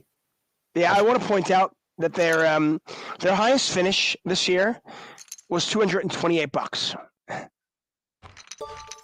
they just won $6,000. Incredible! What a tournament! Yeah, what a tournament. We've got 2 left, and they're the 2 that everyone expected. 1 and 2 at the start of the final table. 1 and 2 almost the entire time, apart from a few hands where Tanaro had chips. These 2 were always going to contest this heads up, David Tutman. Who is your money on? Yeah, it certainly looked that way. I mean, Lovely Donk, looking for the double top there. They've already secured the top bounty. Sabotage, by the way, actually doesn't have that many bounties locked up, which is somewhat surprising considering how many chips they have. I'm going to go with Lovely Donk. I know, obviously conventional wisdom would look at the chip counts and just go, well, obviously Sabotage has the advantage, and they clearly do. But I'm going to go with Lovely Donk. I like their game throughout, and this is not a slight on Sabotage's game. I think Lovely Donk is going to be able to navigate this.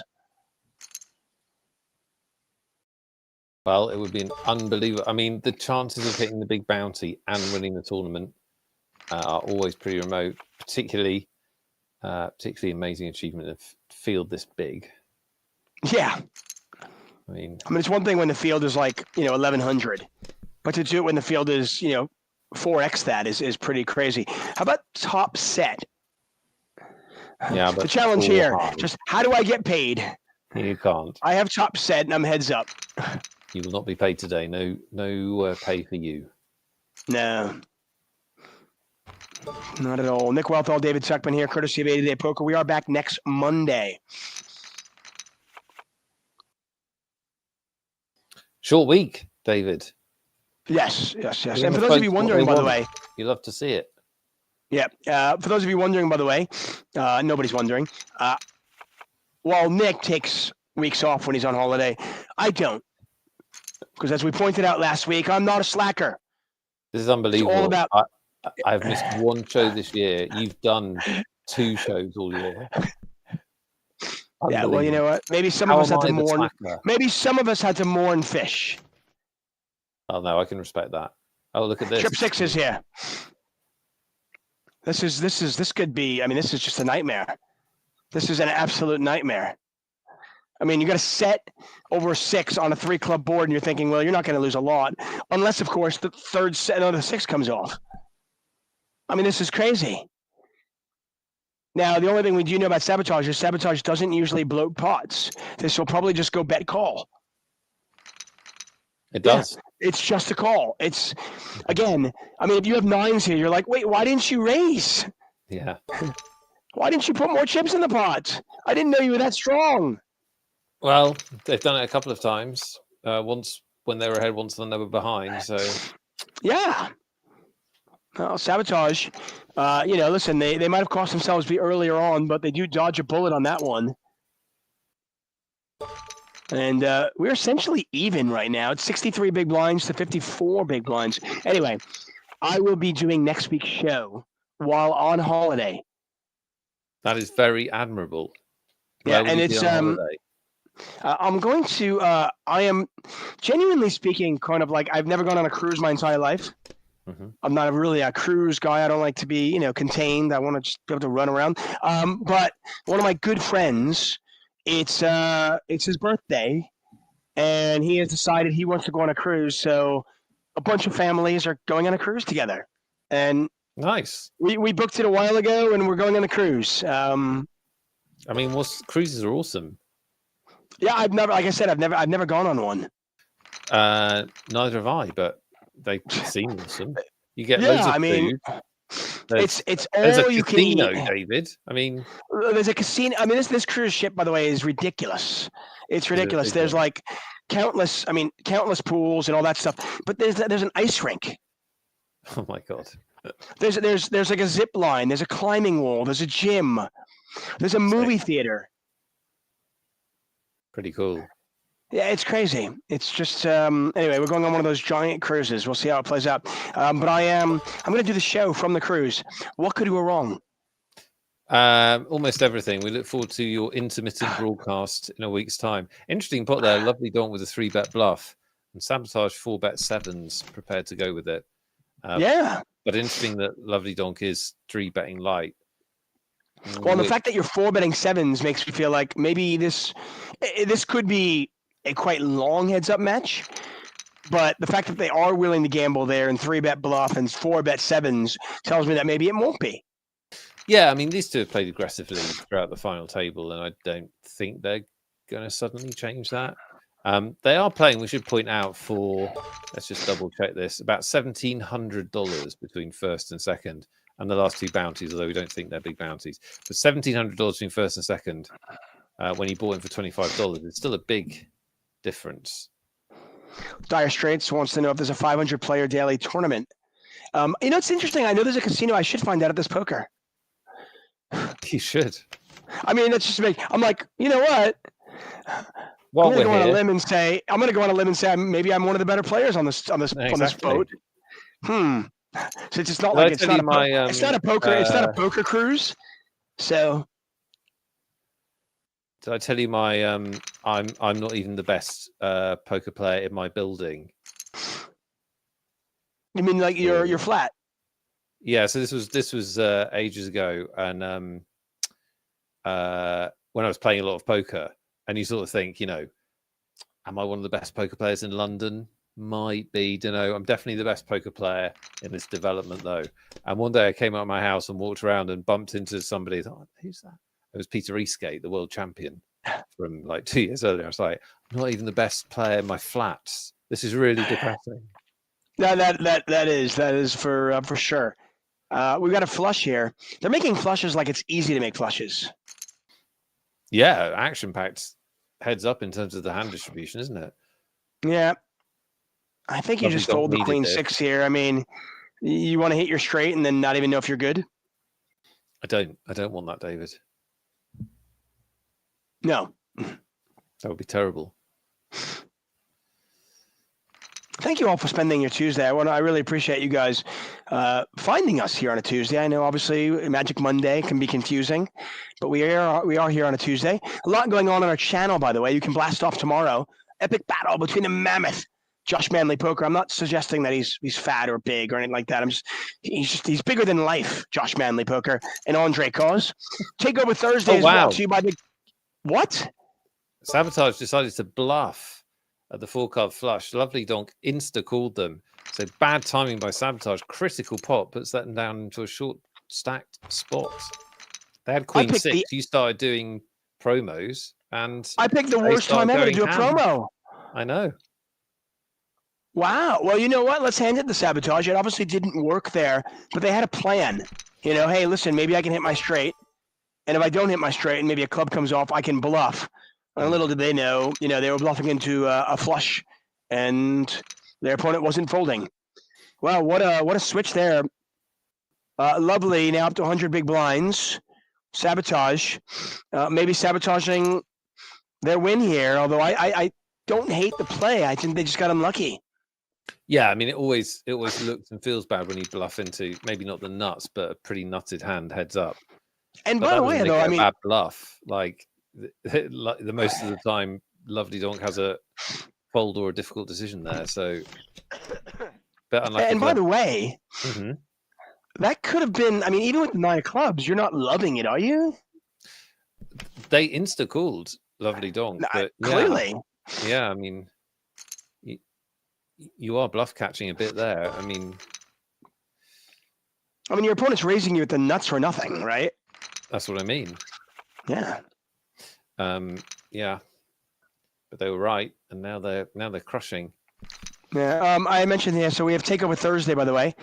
The GOAT, Nick Eastwood, not Peter Eastgate, but Nick Eastwood, aka Easty. Tune in as he takes on the 8-8 poker tables. That is all happening here on this channel. Cindy Bear with red hot cruise ship poker information for you, David, if you want to check that out. I'm going to look at that. Cindy, help me out. Petro telling the story of, so is John the best, is Ringo the best drummer in the world? Best drummer in the world. He's not even the best drummer in the Beatles, said John. And that's me in my flats. Exactly right. I'm not sure if I'm going to be into the electronic poker tables. I don't know if I could do that. 3 days at sea and an open bar. You'll be playing the electronic poker tables. Don't worry about that. I certainly could be. You never know. I certainly could be. Fill me in. Oh, you're not even a real dealer. Bit me in. I'll be tipping the electronic dealer too, probably. Yeah. Have a beer on me. Everyone gets a beer on Tuck. I love cruises. By the way, that is the subject of my Law and Things question. I'll throw that at you in a little bit. Do you want to unleash it on us? Yeah, you let me know when. Well, I mean, quite soon. We're heads up. Okay. I mean, I know when it ends, but I know nothing. No. As Nick pointed out, I do not go to the production meetings. I rely on Nick to do most of the heavy lifting. That's it. Yep. I put together all the graphics and everything. It's tireless work. Yeah. Oh, by the way, should we get together before the show next week? Make sure we do a testing. Make sure the internet is good. Yes, let's do that. Yeah, we'll talk. I mean, I think everyone associated with the show is betting a lot of money that your internet from your business suite on your Royal Caribbean cruise ship is going to be phenomenal. Hey, listen, I paid the higher surcharge to have the better internet on the cruise. You got the platinum package upgrade. Yes. It's crazy what they charge though. It's like you get charged per person, but then also per device. Nice. And I'm like, wow. That must be the only place in the world still doing that shit. Yeah, it's crazy. Like my kids were like, "Oh, should we bring our iTouches?" And I'm like, "No, you're not using them anyway. Now, not paying that much money. Daddy needs you to be exhausted by 7 so he can go drink." See, that's the great thing about cruises, though. But from what I've been told, you see your kid for breakfast, and then maybe you meet them for dinner or something, but they've got nowhere to go. They can run free. Run free, go. Just stay on the boat. Try to stay on the boat. Lime Ricky says cruise internet is probably on par with jungle internet. Just saying. Well, there you go. If Lime can do it, I can do it. That's right. Oh, you could catch some fish to replace your dead ones, couldn't you? Man, you just pour it on, don't you? I'm trying to be nice. I'm thinking it's a good solution. Yeah. Sounds. Does anybody in the chat? Does anybody in the chat think Nick is actually being nice? Anybody? Anybody think he's being nice? I'm trying to think of a way to replace the. Oh, we've got action here. We got action. This could be the hand. Depending on how they play it, this could be the hand. I don't know if it is, but it could be. I mean, you got an open-ended straight draw versus a huge draw. I mean, a complete blank on the river. I think Sabotage is just going to go with this. And they really should, right? I mean, just put the pressure on. Yeah, I mean, the only thing that they'll just be slightly worried that they're facing an ace high that's never folding. That'll be their slight worry. Okay. Yeah, they go with it here, and yeah, they get the fold. Nice aggressive play. Sabotage, by the way, now up to 29 big blinds. They've done a good job kind of battling back after that ill-timed bluff. Yeah, I'm impressed with both these players. They've always had chips, which makes it a little bit easier, but they've both stayed active the whole time. Run Gooder thinks you're seeing super nice. Baradig says Nick is not being nice. So we've got a split jury, so to speak. Bodwet says you're a cynic, but that's okay. I mean, he's British. That's the worst thing, isn't it? That if this was me trying to be nice, this is the best I could do. That would be even worse. You think he's being nice? Like you're genuinely trying. I'm not a cynic, Bob Wett. It's all an act. It's only because David Tuchman is such an excited puppy that it brings out the world-weary British person in me. True story. Pair versus pair. Oh, winning Kathy, you're too sweet. Thank you so much. Appreciate you. Winning Kathy is a lovely person. Winning Kathy is nice. That's certainly true. Yes. Chip Taker says Nick Eastwood tried to be nice once. He never tried again. Yeah, it goes against Brand. I call on that. I've never seen it. And Sabotage now less than a 2-1 chip deficit. Yeah, I mean, they are. This is one of those funniest things where they are just 2 hands away from winning the tournament. A double up and then an elimination hand. It is crazy how fast these things change. And given that, we should probably give away some tickets because we've got 2 $109 tickets left. And then after the show, we'll give away 2 more on the Wheel of Justice. If you've redeemed your Twitch points, you must be in the chat to win that after the show. But for now, David Tuchman, well, we'll see. No, we can't talk now. Look at this hand. Red hot. How many club flush draws have there been this heads up? Well, clubs are easier to make than diamonds or hearts. Everybody knows that. Yeah, that's science. The puppy dogs, as they like to call them. So the rules are very simple, everybody. It's going to be what Nick thinks. You got to climb inside Nick's head and try to figure out what he answers. Google will not help you. It's only what Nick thinks. You can only answer once. You can answer on YouTube or you can answer here, but you can only answer once. Lime Ricky's ruling stands, and she rules the chat with an iron fist. If you answer more than once, you cannot win. This is a weird bet size for Sabotage to deal with here. They've got a big draw. And they didn't want to call, and then I'm surprised they didn't check raise the flop actually. But now they might not have known if the queen was good, as we could see it was not actually. They needed a 7 or a club. Only one answer. And winning Kathy, I've got to ask a question for you as well, since you seem to know cruises really well. What's the question, David? Are you ready? Yes. Okay. Well, my wife and I occasionally partake in drinking, I think on a cruise where I'm not going to be driving anywhere. I might have a drink or two. They have drink packages apparently on these cruises. So you can either, the food is free, but apparently you can either pay for your drinks, throughout the week, or, you can get the drink package where you can get whatever you want. Okay. The question for you is, we are buying the drink package. Okay. And it is in excess of $70 a day per person. So it's not cheap, okay? Over the entire week, okay? And it is about it's a 6-night cruise, I think 6 nights, 7 days. How many drinks will my wife and I have? Oh, both of you? Both of us, my wife and I. How many drinks will we have during this cruise? You mean like units of alcohol or just a drink? A drink. So like a drink. Cocktail is 1 drink. A cocktail is 1 drink, a beer is 1 drink, a shot is 1 drink. If I have a frozen pina colada, it's 1 drink. Glass of wine, 1 drink. I'll make it Very easy good. for you that way. How many drinks will we have over this cruise? Some of these guesses are hilarious. He's got a Yeah. drinks package. He's on a ship. There's nothing to do, and it's a week long, and there's money. Well, involved. there is something to do. I have 8 I have Magic Monday.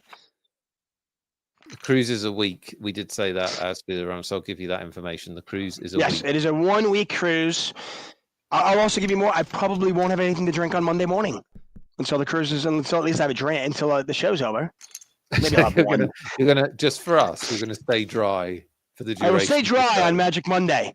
Maybe I'll have one. I mean, in the morning. Maybe I'll have something. Right, I'm gonna think about this. Hang on. You don't have to do any parenting, really. No, my kids are old enough now, right? That I don't really have to parent. They can't go anywhere. There's kids club, whatever. Yeah. I have pretty good kids. In fairness, I have genuinely pretty good kids here. No bet, no bluff with the 7 high. The thing is, you can drink all day. I mean,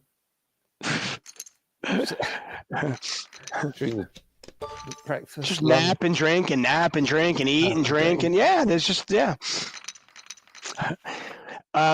Lydia, by the way, the only time, yes, Lydia did it right. The only time you can change your answer more than once is if your answer was taken. How many alcoholic drinks will my wife, Molly, and I have during our cruise? We've never cruised before, either one of us.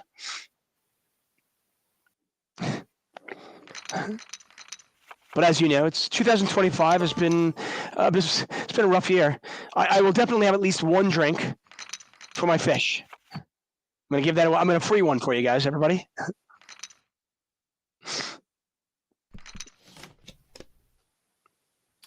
The answer's in. Answers in. Contest will be closing quickly. Get your answers in, everybody. Oh yeah, Will. Lime's in charge.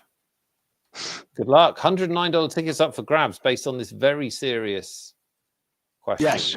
Oh, and for those of you, I think it was Winning Kathy. Was it Winning Kathy or Cindy Bear who was giving me cruising advice? It was Cindy Bear giving you very specific cruising advice on a specific brand of cruises. So I don't know if that's. Yeah, well, Cindy Bear, I'm going to ask you then. If do I have to buy a drink package for my wife and I, or like if we get one of them, can we go up there and get like 2 drinks? Or are they pretty strict on that? How does that work? Help me out. Most people take you for alcohol. Not that I'm looking to kind of like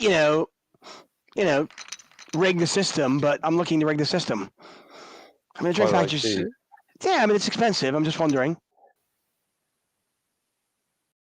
Sabotage is limping this button. I think this is a limpery raise. I mean, this is a really nice hand to do it with. Yeah, nice exactly. play. Oh, cool. Could this be it? A king or a 10 ends it. That is not a king or a 10. In fact, it's a 4, and we've got a straight and a full double up, and don't look now. But we're pretty much right back where we started, except the fact that the players are much shallower. The effective stack's just over 40 big blinds. Berber says, some have not understood the question. Yeah, that's part of the game. Understanding the question also, not only understanding the question, but more importantly, trying to interpret if Nick or me understand the question, right? It doesn't make a difference. Like, maybe Nick hasn't understood the question. That's part of the game. Contest is closed. A hard question to misunderstand, if I'm honest. I think so. I mean, you even ask clarifying questions. How many? I mean, usually you don't, but you actually ask clarifying questions. Yeah. No excuses on this. Right. I mean, for the people who maybe question asks. I don't have to. He does, but he won't. 2 days into the cruise, in fact. Right. Good point. I mean, Nick even gave away a lot of tips. The contest is closed. He even was talking about, wow, you're not parenting. It's all day. Oh gosh, it just keeps going, and you're never driving. Oh, okay. Yeah, I may even be a little low, and right. And it's not a low guess. I mean, keep in mind also, my wife and I, we've got to have a drink for the fish. We've been through a natural disaster. Tough time. My wife's school burned down. There might be some drinks. Yeah, exactly. I might rip the damn handbrake off. Oh God, I am low. No, Magic Monday maybe saves us though. Maybe, hey, like I said, This has been quite a battle between these two. It is. Just joined us. They came in. This is a big tournament, 4,680 runners, and these two came into the final table with the first and second chip stacks. if a king comes off, basically been in this spot the whole time. If a king comes off, we're having carnage. We are not yet though. We'll see if that happens though. I've got a lot of respect for Sabotage too. To go for that huge bluff and then not tilt and just give it away, to keep battling. Really impressive. Oh, I didn't know that was going to happen. No, I swear I did not know that's going to happen. That is crazy. All the way back, fist pump. Oh my gosh! And suddenly they're within a hand of winning this. 2 kings left in the deck, and one of them come on the river. Absolute cooler. Brutal for Lovely Donk. Really is. That is nuts. And look at this, more than a 6-1 chip advantage. Lovely Donk. Looked like they had the tournament in their hand. They had about a 10-1 chip advantage at one point after that bluff. Yeah, Sabotage was down to 10 big blinds after that big bluff. Sorink 85 saying scripted. Yeah, I mean, you'd think it was. This is great TV, we'll say. 88 Poker TV, we'll say. Hey. Can Lovely Donk come back now? What a cooler! I mean, I genuinely had no idea the king was going to come. I just thought if it does, we'll have a absolute carnage. We did. Carnage with Lovely Donk, the loser. Yep. Well, still about a 6-1, a little bit 6.5-1 chip advantage for Sabotage. Chips could go in here. Good enough here, not quite. They say. No. Don't want to give away those chips easy.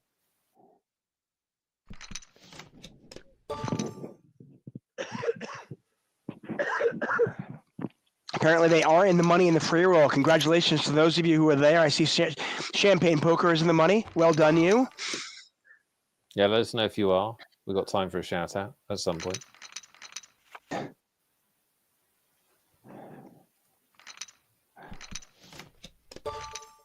A lot of hearts. Instant fold. Well done, Scuddy. Well done, Kayseri. Go, Murph. I love it. Murph 9993 in the money. Kayseri, by the way, apparently in 24th. Go get it. Love it. Yeah, awesome. NetJam and Evfest both in the money. Spieler Nummer in the money. Lovely Donk, massively in the money, but needing chips. Yeah, Lovely Donk is just folding without even see. Yeah, this is going in. 10-7 versus deuces. A 10 or 7 or it's over. And it is over. The board pairs. Wow. What a heads-up match. I mean, this is a really entertaining final table. And it looked like it was Lovely Donk's tournament for a while there, for much of it. But Sabotage battling and then battling back a couple of times. They're going to take home these last 2 bounties. By the way, Lovely Donk, don't cry for them, because I'm going to give you the news. This is pretty crazy. Lovely Donk finished in 2nd place, but because they won the big bounty, they ended up taking home about $15,000. Yes, you heard me correctly. Lovely Donk played a $25 tournament. $25 tournament. Yeah, $15,000. Our winner, though, Sabotage this. Wow. Sabotage did not get a ton of bounties, but they do get first place. All in about $7,000. Well done, Sabotage. Yeah, well done. For really winning well the tournament. Well, to come back from that big bluff that went wrong in the heads-up final. They'll remember this for a long time. So will 2 of our people in chat, because they're going to win a $109 ticket. David Tupman, what was the question you asked me again? I asked you how many drinks my wife and I would have on this cruise on your over the next week. Your genteel, refined cruise. Yeah, so our first cruise ever in our lives. How many drinks will we take? After a very hard year, as you fish for replacement tank dwellers. So I reckon you're going to drink quite a lot. I still might be a bit low. I thought that you might average out, because you're going to drink quite a lot in the evenings. You probably won't drink quite so much during the day, just because your kids are there, even though they're running free, and you've got poker shows to do and so on. I reckon you're going to drink about 8.5 drinks each on average. So that's 8.5 beers each per day. And that gives us a total, which I think you'll find is the correct answer, David Tuckman, of 124 adult beverages. Yeah, I have looked to the future, and that is exactly right. You have nailed it once again. It is pretty amazing how Nick Wealthall does it time and time again. If you answered around 124 drinks, you might have won. In fact, in actuality, if you are Windings 1, 2, 3, 4, 5, 6, and Polo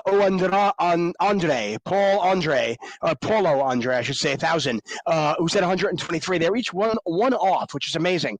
Windings and Paulo Andre. Nice work to each of you. Well you have a $109 ticket coming your way. As always, if you win a ticket, make sure you pay attention to your whispers. Make sure that Lime Ricky can get a hold of you so you get your ticket. And with that, yes, we turn to a Wheel of Justice spin where I think everybody in the poker universe is on it. This is the names of everybody that will be on your cruise ship next week, David. By the time you do the poker show, I want you to have made friends with all of them. Done.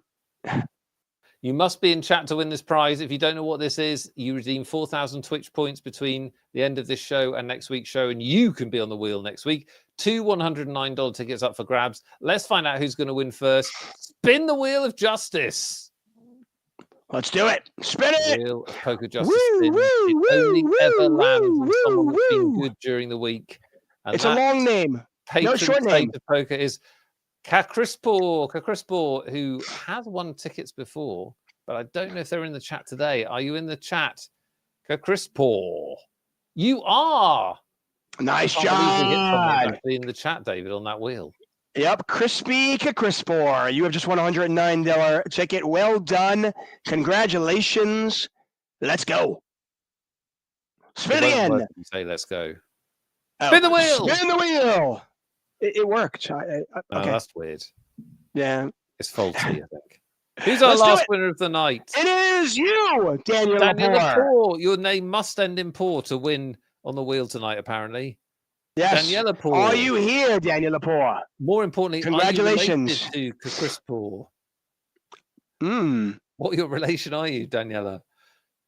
Daniela Poor. Yes, Danielle. Yes, look at that. No respin on a Tuesday. From all those names, we hit 2 people in chat. That is amazing. Well done. I was sure we were going to go 4 respins in. The wheel is amazing. Well done, winners. Yeah, well done. Congratulations to all of you guys, and shout out to our 8-8 team, of course. Hayden doing an amazing job. Lime Ricky, as always. It'll be Nick Wealthall and myself here next week. Who knows where I'll be? I'll be on the boat somewhere in the Caribbean, enjoying myself. Internet. Yes. Congratulations, Sabotage, once again for everybody here at 8-8 Poker. Bye bye. Good night.